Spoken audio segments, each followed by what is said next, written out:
In today's video, I'm going to teach you how to white label the GoHighLevel app for your agency. By the end, you'll have a clean, branded login experience that looks and feels like your own platform, which helps build trust with clients and reinforces your agency's identity. First, log into your GoHighLevel account using your usual credentials. Make sure you're on a secure connection and that you're accessing the correct workspace for your agency. Once you're in, you'll land on a dashboard view. Next, switch to Agency View.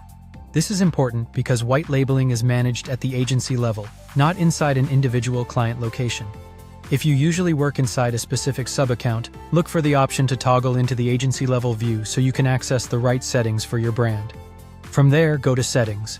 You'll find it in the main navigation, typically represented by a gear icon. All the configuration options you need are centralized in this area, which makes the process straightforward once you're in the right place. Now click on Company. This section holds your agency-wide information, things like your business name, logo, and branding controls. So it's exactly where we need to be for white labeling. Inside the Company section, click on White Label. White labeling simply means replacing GoHighLevel's default branding with your own, so your clients see your logo, your colors, and your domain instead of the platform's. The benefit is a smooth, professional experience that keeps your agency front and center and reduces confusion for your clients. Under White Label Domain, type in the subdomain you want to use. A subdomain is the part that appears before your main domain, such as app.youragency.com. Choose something short, memorable, and consistent with your brand. Stick to lowercase letters, avoid spaces or special characters, and double-check for typos before moving on.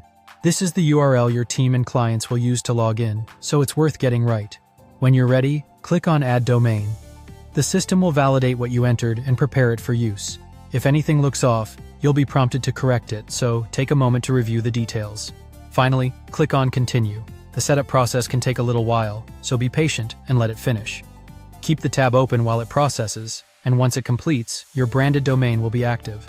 From here on, your users can access the platform through your new branded URL for a cohesive, professional experience. Thanks for watching, and if this helped, be sure to subscribe for more.